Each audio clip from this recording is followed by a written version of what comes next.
اسمنا برضو ان شاء الله الرحمن، ولو نجحنا يبقى حاجه كويسه من خلال افكارنا، من خلال اقتراحاتنا، من خلال حتى اتفاقاتنا، يبقى حاجه كويسه. ما نجحناش خلاص، يعني ده اللي انت بتتكلم في اللي تقدر عليه. طيب على التليفون ممكن يبقى فيه جديد. استاذ احمد سعيد رئيس قناه CRT، مساء الخير. انت نسيت اسم القناه ولا يا كابتن؟ الضرب كتير قوي، كله ضرب وفيه شتيمه يا ابو حميد. بص يا كابتن، مساء الخير الاول، وكل سنه وانت طيب، وكل سنه ويعني شعب مصر كله بصحه وسلامه وخير. انا عايز اقول لك على حاجه، يعني المكالمه مش تنفع، بس يعني احاول ان انا اوصل لك الموضوع، وبعد كده احاول ان انا اظهره كله في حلقه من حلقات برنامج مصر مباشر. اولا الموضوع مش موضوع مباريات كره قدم نهائي. الموضوع هو موضوع مخطط كبير قوي قوي قوي، مش رياضي نهائي قد ما هو مخطط كبير لاضعاف جبهه رئيس عبد الفتاح السيسي ووضع مصر تحت رحمه دول معينه. الموضوع كبير قوي قوي فوق ما تتخيل. الموضوع مش موضوع كوره ولا قنوات فازت بحق الدوري ولا قنوات فازت بحق الكاس. الموضوع ان في ناس طول عمرها ملهاش في الاعلام الرياضي، وطول عمرها ما بتستثمرش فلوسها في الرياضه، قررت فجاه انها تحط فلوس في الرياضه. لازم تسال نفسك سؤال مهم قوي وانت بتسمع الكلام ده، وانت يعني بتقراه وانت بتتابعه.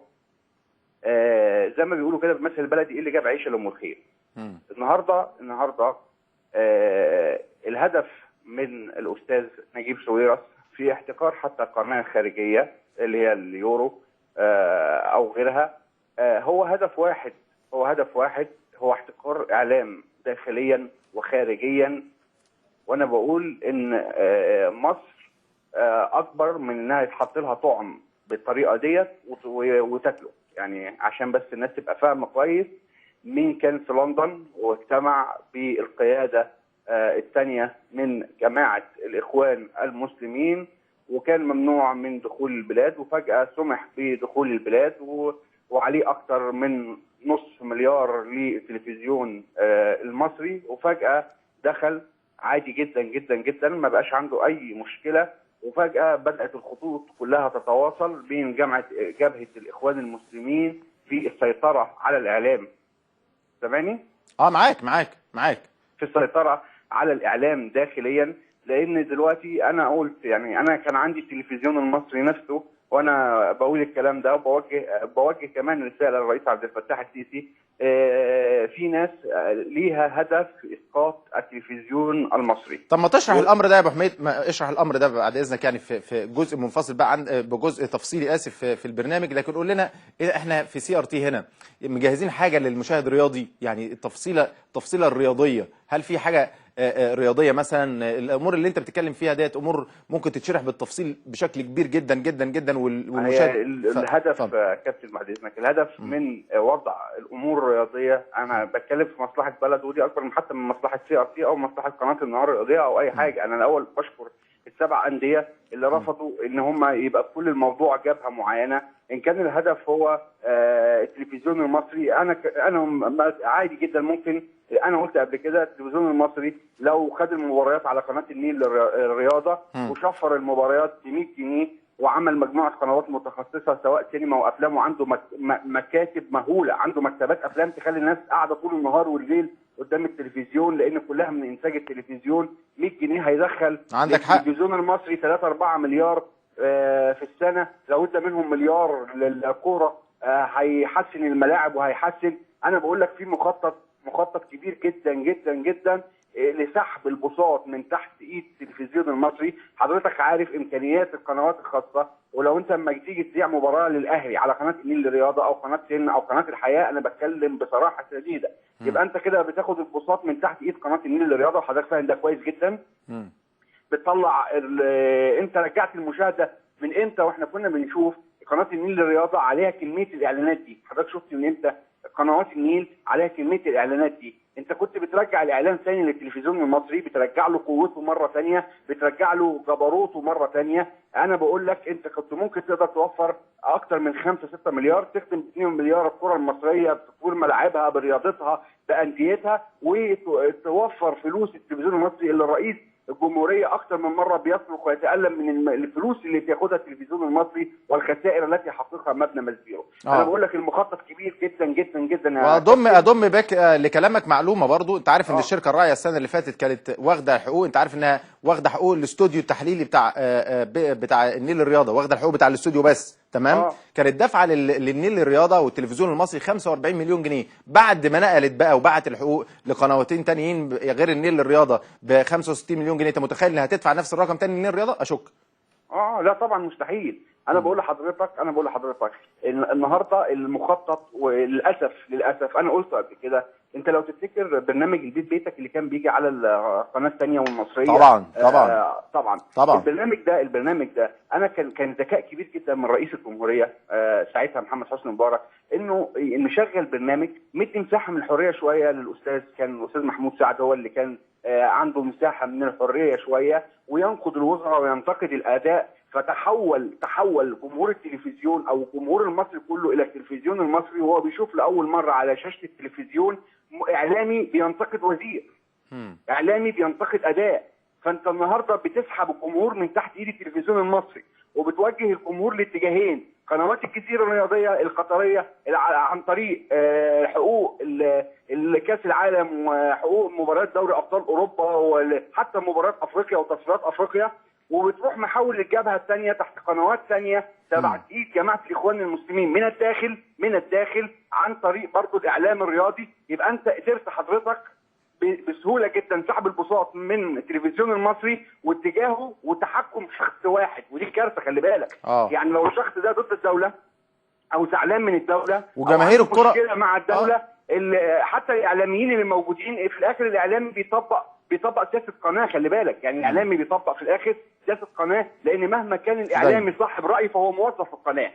فانا بقول لك ان ده خطر جدا. احنا 7 انديه خلاص، احنا اتفقنا مع قناه النهار الرياضه واتفقنا مع صدى البلد وعملنا تكتل مصري وطني هدفه التصدي بكل قوه وحزم اللي بيحصل ده. وانا بقول اهو لسياده الرئيس، خلي بالك يا سياده الرئيس من اللي بيحصل ده.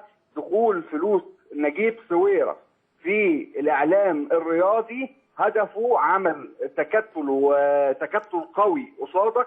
وانت عارف من اول ما توليت الحكم سيادتك هو بيحاول يسحب البساط عن طريق رجال الاعمال، وبيحاول يبقى له صوت قوي جدا جدا جدا في وجود رئيس على منصه جمهوريه مصر العربيه. يا رب. انا بقول الكلام ده مهم جدا ولازم الناس لا بالعكس، انت بتتكلم في كلام يعني مهم قوي ان الناس تبقى عارفه مداه. بس جماهير الكره في مصر وجمهور الرياضه في مصر، يعني الكره هي المنفذ الوحيد، المتعه الوحيده اللي من غير مقابل، الحاجه الوحيده اللي ما ينطبقش عليها المثل اللي معاه قرش يسوى قرش. يعني الناس بتتفرج على الاهلي بتحب الاهلي، بتتفرج على الزمالك بتحب الزمالك. ما هو كابتن لو انت عملت القنوات دي كلها ب 100 جنيه في السنه، هل ده فلوس قيمه؟ لو انت شفرت النيل للرياضه وعملت لها ب 100 جنيه في السنه اشتراك سنوي كده، وحتى حطيناها تحت اسم دعم. معلش يا احمد، معلش برضه خلي بالك، يعني حتى لو في ناس يا سيدي ال 5 جنيه بتفرق معاها، لكن لو انت بتتكلم بقى في حقوق دوري، انت عندك 66 مليون جنيه مثلا، وعندك 7-8 قنوات 10 قنوات، ايه المانع لما تتقسم الفلوس دي على 7-8 قنوات او على 10 قنوات؟ ايه المشكله يعني بدل ما تعمل جبهات ونعمل 7 انديه و10 انديه، لا الدوري على كل القنوات. الدوري ثمنه 10 مليون جنيه، 7 مليون جنيه، 8 مليون جنيه، 9 مليون جنيه. كل الناس هتشتري وكل الناس هتعرض وكل الناس هتشتغل. الدوري ده او القناه دي مش معنى مش المقدم بس اللي بيذيع او المقدم بس اللي بيستفاد، ده في مصورين وفي مخرجين وفي مراسلين وفي متابعين وفي ناس في الكنترول وناس بتصور وناس عمال وناس. انت بتتكلم على فئه كبيره جدا بتستفاد، وكل واحد مش بيصرف على بيته بس، ده ممكن يصرف على 3-4 بيوت، 5 بيوت، 6 بيوت. فانت بتتكلم على ملايين بتستفاد من كره القدم لما تنقلها في اتجاه واحد بس. الو معايا؟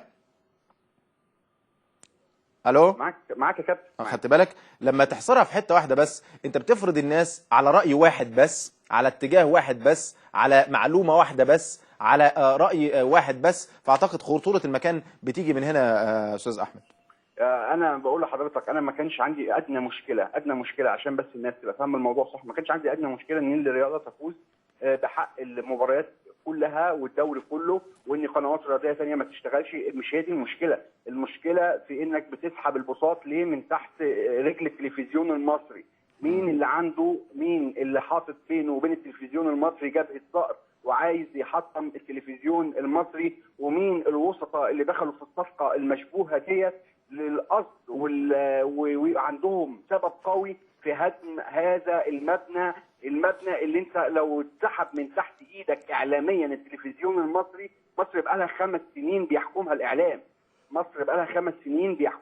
وعمال يوديها يمين وشمال. تخيل حضرتك لما تبقى نسبه المشاهده على قناتين 3، والقناتين الثلاثه دول يملكهم واحد هو له هدف قوي ضد رئيس مصر وضد دوله مصر، وهدف قوي خارج مصر. انت بتعمل ايه؟ انا عمال اتكلم في موضوع التلفزيون المصري، ده موضوع في منتهى الخطوره.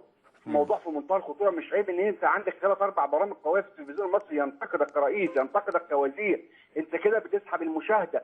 انت لما ما نقلتش الحقيقه في التحرير في 25 يناير خليت الناس كلها اتنقلت في قناه الجزيره، حتى لو كان المعلومات اللي بتقولها كلها مغلوطه، لان الدنيا كانت سايره وانت مطلع الدنيا وردي. انا بحذر مصر بما اني مصري، انا بحذرها وبحذر المصريين وبحذر رئيس الجمهوريه وبحذر انديه الجيش وانديه الشرطه، وبناشد رئيس مجلس اداره النادي الاهلي كابتن محمود طاهر، المهندس محمود طاهر، ورئيس مجلس اداره نادي الزمالك المستشار مرتضى منصور.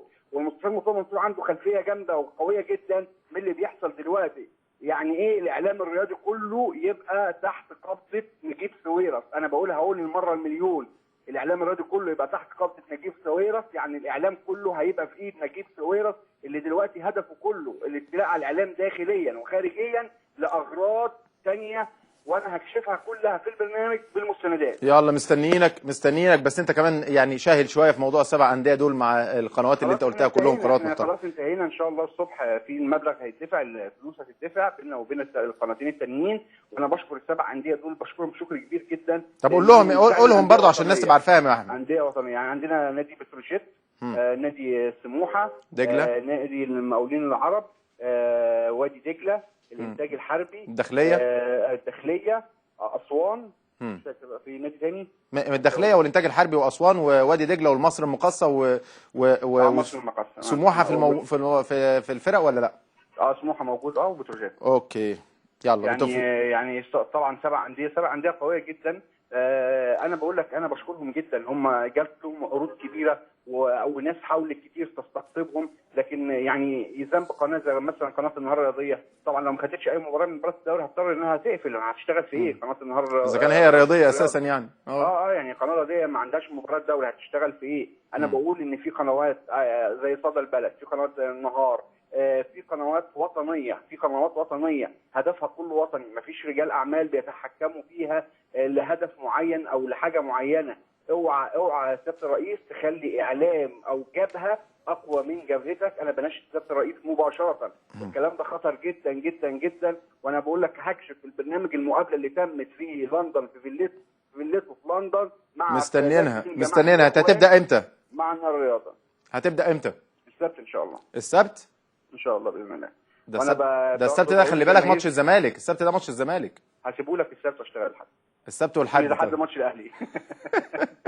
يلا انت جاي ناوي على بيات. شد حيلك يا ابو حميد. شكرا جزيلا. انا بناشد جماهير CRT ان شاء الله باذن الله في مفاجآت وفي انفرادات كتير في قناه CRT الفتره اللي جايه، واحنا بنحاول نعمل جبهه اعلام وطني قوي يبقى هدفها مش خدمه الرئيس، هدفها خدمه من يخدم مصر. يا رب وده مهم قوي. شكرا جزيلا احمد سعيد، الاستاذ احمد سعيد رئيس